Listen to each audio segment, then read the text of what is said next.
Le Parlement a définitivement adopté cet après-midi la loi sur le narcotrafic. Elle doit faciliter la lutte contre les groupes criminels comme la DZ Mafia, cette organisation qui a amassé une fortune considérable grâce au trafic de drogue.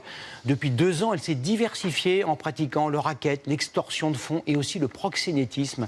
À Toulouse, plusieurs adolescentes ont été recrutées puis utilisées par ces trafiquants. C'est l'enquête de ce 20h. Elle est signée Paul Gély, Olivier Steinbach et Alexis Tranchant.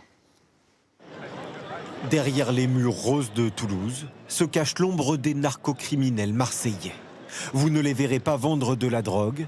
Ici, ils s'essayent à de nouvelles activités plus discrètes. Cette mère de famille qui souhaite rester anonyme tient à nous raconter son histoire. Elle a vu sa fille tomber sous l'emprise de proxénètes marseillais dès l'âge de 13 ans. Ils sont venus la recruter alors qu'elle était placée près de Toulouse. Je sais qu'ils rôdent autour des foyers, les proxénètes. Ils doivent repérer les jeunes filles fragiles dans les foyers. Ils les embrigadent. Sa fille a aujourd'hui 15 ans.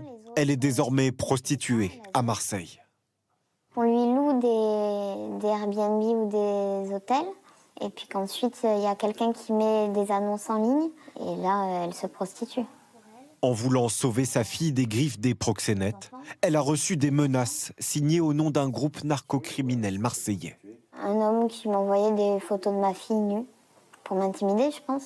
Ils font partie de la DZ Mafia. J'en suis convaincue, moi.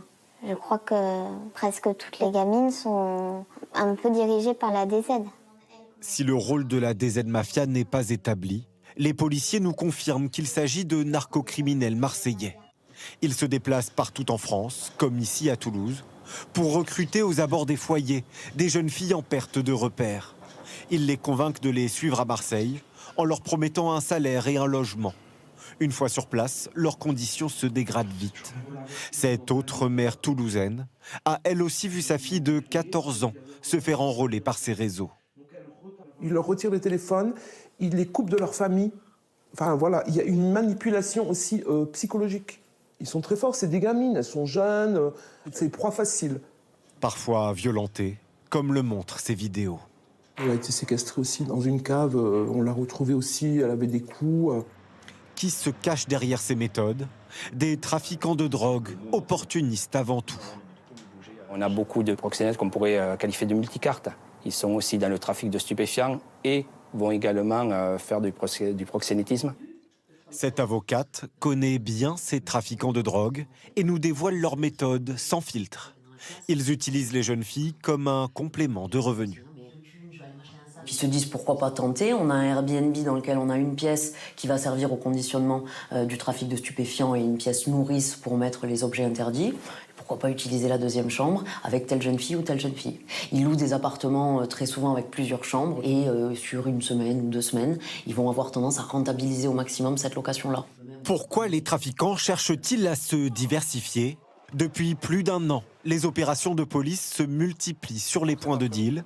Le narcotrafic est devenu la priorité absolue du gouvernement, parfois au détriment d'autres luttes. Si toutes les forces de police sont concentrées sur le trafic de stupéfiants, il n'y a pas de raison qu'ils ne s'essayent pas à d'autres activités criminelles. On assiste à une espèce de diversification, probablement également liée au coup porté au trafic de stupéfiants.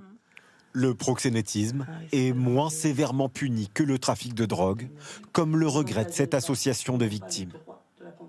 Aujourd'hui, c'est un correctionnel, où c'est des petites peines, ou voilà, des rappels à la loi, tout simplement quand c'est des mineurs. Ce qu'on demande, nous, c'est vraiment une criminalisation de ces peines. Le proxénétisme est aussi moins risqué pour les trafiquants. Le milieu connaît très peu de règlements de compte, contrairement au trafic de drogue. La jeune fille, c'est pas d'investissement, pas de risque, pas de défense de lieu de deal, entre guillemets, donc pas de risque.